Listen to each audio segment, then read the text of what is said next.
So should you be hunting turkeys with 3.5-inch shells? Does it even matter? Instead of swapping opinions on the question, I brought data.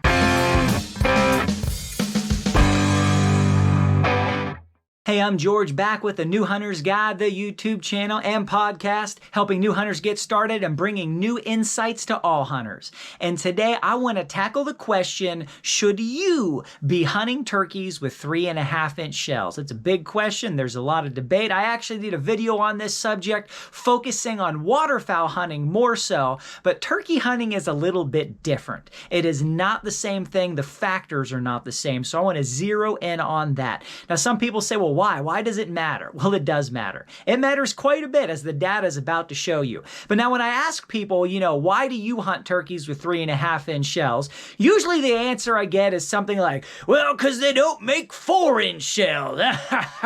You just got to tough it up because more is more. The more pellets you throw downrange, the more turkeys you are killing. Well, maybe sometimes that is true, but that is not always true. In fact, I've recently been doing some testing, which I've done some videos on, where I shot shells of different shot charges. Same brand, same velocity, same everything, but 1 3/8 ounce, 1.5 ounce, 1 5/8 ounce. And as I added more shot, or as the manufacturer in this case added more shot, I was not getting more pellets in the circle.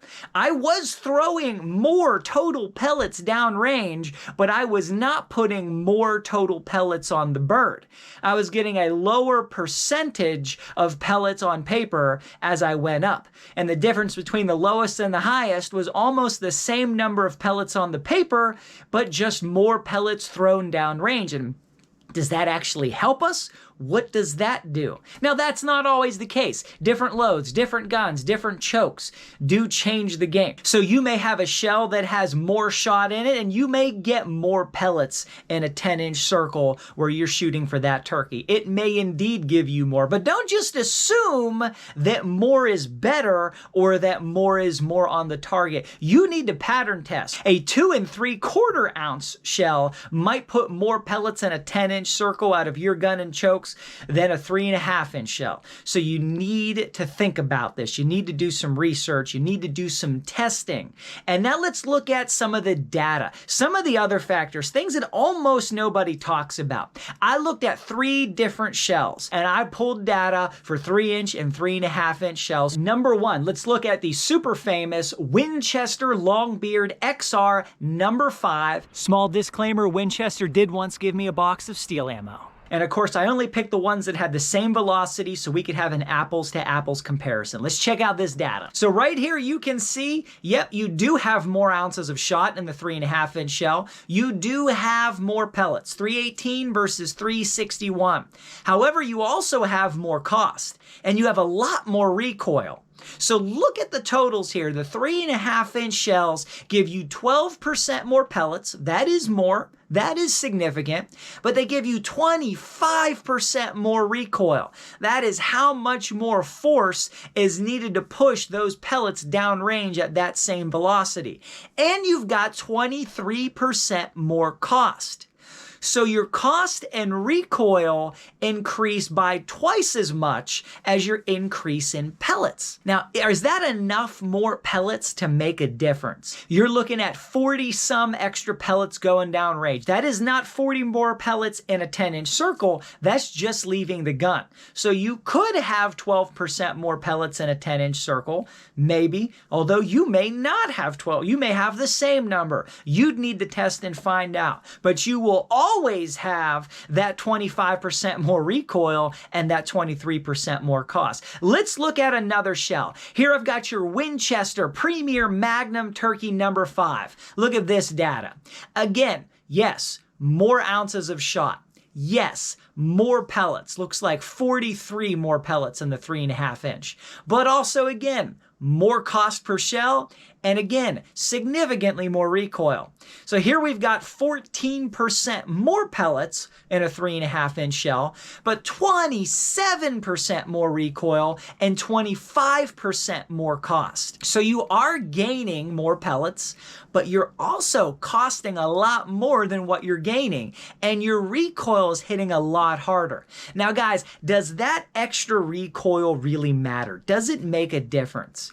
It does. It really can. Now for some people, depending on how big you are, depending on how big your bone structure is, depending on how much your upper body weighs, depending on the shotgun that you're using and how it manages recoil and your recoil pad and how much clothing you're wearing, it may not make a big difference for you, but it may also make a massive difference for you. You should test it before you decide this is the load I'm going to adopt to hunt with, because that extra recoil can make a big difference in getting a follow-up shot, but what it can do worse is cause you to develop a flinch reflex so that you actually flinch before you pull the trigger, which can hurt your accuracy, which can hurt your ability to take turkeys. It is not as big of a deal shooting turkeys on ground with open sights at close range with a shotgun as it might be with a rifle, but it can still be significant and it can straight up hurt. But now before we look at the data and see what happens with TSS, let me let you guys know nobody is sponsoring this video. None of these ammo companies even know that this is being made, but I'd ask you to please support the channel by hitting the thumbs up button. Every time you click that like button, you're helping these videos reach more people. And if you like videos like this, as well as field tests, reviews, kicking the tires on assumptions, please go ahead and hit that subscribe button as well. Now let's take a look at your Federal Premium TSS number 9s. Check out this data right here. So you do gain more ounces of shot. You do gain more pellets, and it's a significant number of pellets with the TSS because the shot is smaller, so you have more of those pellets. You also have significant gain in ounces of shot as well. So almost 200 more pellets. Your cost per shell also goes up significantly, but your recoil jumps massively, guys. Just astronomical increase in recoil here. Now you're looking at 29% more pellets as well as 57% more recoil. That is a lot more. That is extreme recoil increase, as well as 23% increase in cost. Now, I will give the TSS this. You do have a lower increase in cost than you do get in additional pellets. So for me, that one feels a little bit more fair than the other ones, but wow, does it come with a price, with a punch in the shoulder. 57% more recoil. That is a ton of recoil, guys. And you really need to think about that, and you need to test shooting those. And if you're a good shooter, if you're practiced, if you're disciplined, you can keep yourself from developing a flinch reflex, but it can make it really hard to get a follow-up shot on birds.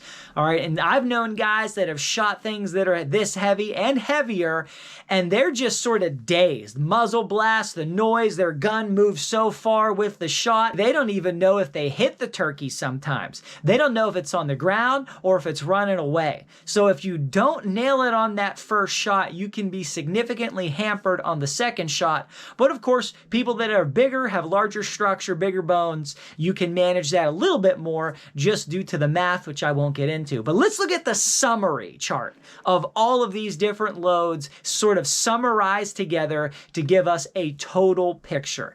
Check this out right here. On average, 3.5-inch shells are giving you 18% more pellets, 36% more recoil, and 24% more cost. All right, so you're paying more than you're getting, but you're also hurting more from that extra recoil. And guys, I can tell you from personal experience, none of those 3-inch shells are soft on the shoulder either. None of them are. I've done a lot of reviews, a lot of test videos, more are coming this season, lots of them in the past. You can look at them, ballistics gel testing, pattern testing. I compared 8 different turkey loads in one video, but every single time you are feeling that shot. And the more you shoot, the more it's gonna hurt. Now, it's true, you don't usually shoot a whole lot of rounds in the woods with turkey loads. So if you shoot 2 or 3 shots in one day, it's not gonna beat you up. But like I said, the movement of the gun can make follow-up shots really hard, so you gotta nail it on the first one if you're gonna use these heavier loads. So should you use 3.5-inch shells? That's for you to decide. I hope this data helps you make some educated decisions, but ultimately test anything you plan to use. If you want to upgrade to 3.5-inch shells, test them against the 3-inch shells. See if you are getting actual better performance in a 10-inch circle on your target, and that you're not just paying for pellets that aren't doing anything and suffering that extra recoil for no reason. But I think that many of the modern turkey loads that we have, like the Winchester Longbeard and many of the TSS ones, give you so much performance in a 3-inch shell, you have no need for more. But what you guys need to do next is click on this video right here where I tested 8 different turkey loads head to head on the same day. Thank you guys so much for watching. I appreciate you. Till next time, God bless you, and go get them in the woods.